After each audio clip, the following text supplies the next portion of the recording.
The Cleveland Browns are bad at football. I would apologize to anyone from Cleveland who took offense to that if it was not objectively true at the time of recording. In the 19 years since 1999, the Browns have had 16 double-digit loss seasons and only one season with 10 wins. This all culminated in a 1-31 record over the 2016-17 and 17-18 seasons, and a .289 winning percentage, easily the worst in the NFL over that time period. But the Cleveland Browns have not always been this bad. In fact, they were football's preeminent franchise from their conception in 1946 until 1955.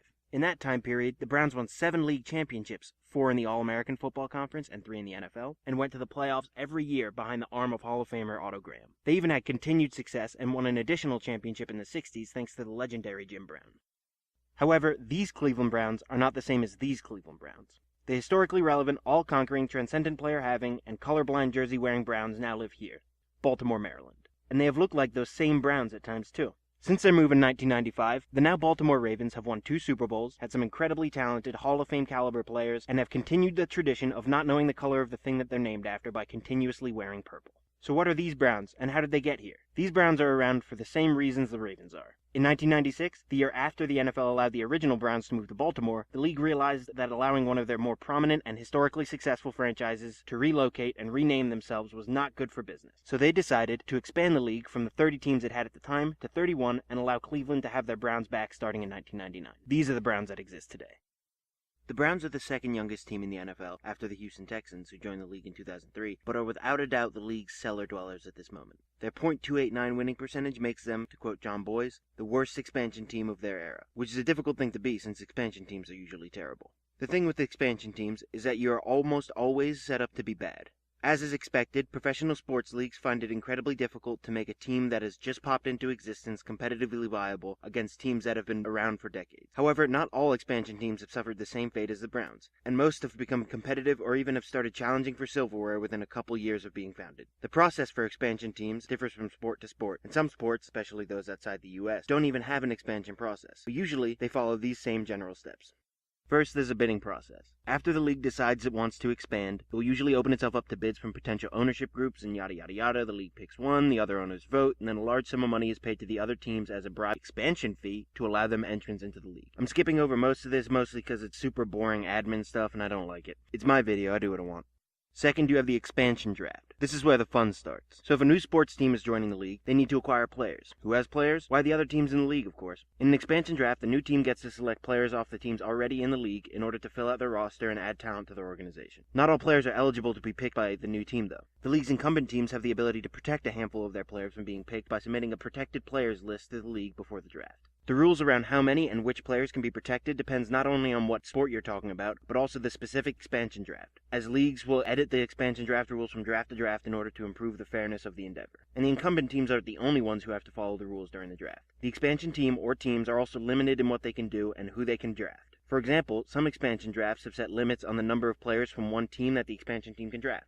There have also been rules saying that players on expiring contracts cannot be picked, and some rules that say they can. It differs for each expansion draft and each expansion team. However, one constant is that, in sports that have salary caps, the expansion team is never allowed to draft a group of players whose total salaries exceed the salary cap. After all the rules are set, all the players protected, and all the selections made, the contracts of the selected players are transferred over to their new team and everyone acts casual. Except for Jeff Bucky, who gets to cry over the fact that he has to leave his cushy gig playing for the Dolphins in Miami in order to go to Cleveland by no fault of his own. Hashtag pray for Jeff. Third and lastly, everyone just acts casual. Like I said, at this point, nothing different really happened. The new team has already gone through the approval process, paid its hush money to the other teams, and now has a core group of players. Now they go through the same off-season process as all the other teams do. Free agency is pretty straightforward, as a new team competes with all the other teams for players whose contracts have expired and can potentially add more talent there. Then there's a draft. The regular one, not the expansion one. Since the expansion team is now in the league for real, they get to select young players in their league's rookie draft. The pick the team receives is usually the number 1 overall pick, but can sometimes be lower. However, it is always one of the top couple picks in the draft. This also means that most, if not all other teams in the league have their selections moved back one spot to make room, which is a real pain in the ass, I guess. Honestly, it's difficult to sympathize with sports teams sometimes given that they're massive companies with cult followings and millions of dollars, and I am none of those things. I mean, not yet at least. So as you can see, it can be tough for expansion teams. You have to start from scratch while other teams get a multiple year head start. Most of the time the players available to you in the expansion draft are nothing more than deadwood or role players, and it's difficult to attract top free agents to a team that didn't exist the previous season. You do get the reprieve of a good draft pick though, but that only gets you a young player that is likely to need several years to develop and truly become a contributor to your team. These are the reasons you almost never see good expansion teams, but the key word there is almost.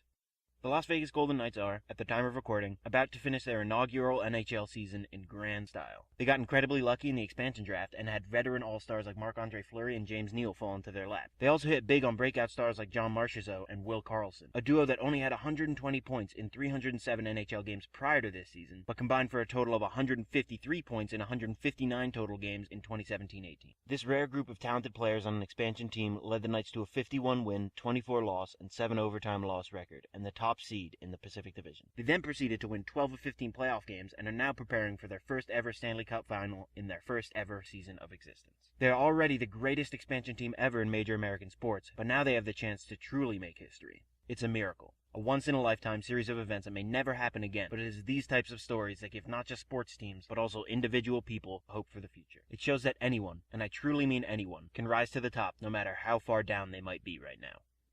Except the Browns. Thanks for watching that video. It only took me 2 years to make because the Golden Knights didn't exist after I made my last video, and I needed to wait for them to come into existence and hope they dominated early on so that this script would make sense. I also mentioned Jon Bois in this video. If you haven't watched his stuff for SB Nation, you should. Link to his video about the Browns will be in the description if you'd like to watch that. If you have any ideas for something in sports you'd like to have explained, leave them in the comments, and if you like this video, give it a thumbs up and maybe share it with people. I do plan on making videos more regularly at some point, so if you want to see more of my shitty content, hit subscribe. Lastly, if you have a Jeff Bucky Browns jersey, why do you have a Jeff Bucky Browns jersey? Thanks again, and I'll see you in the next one. Peace!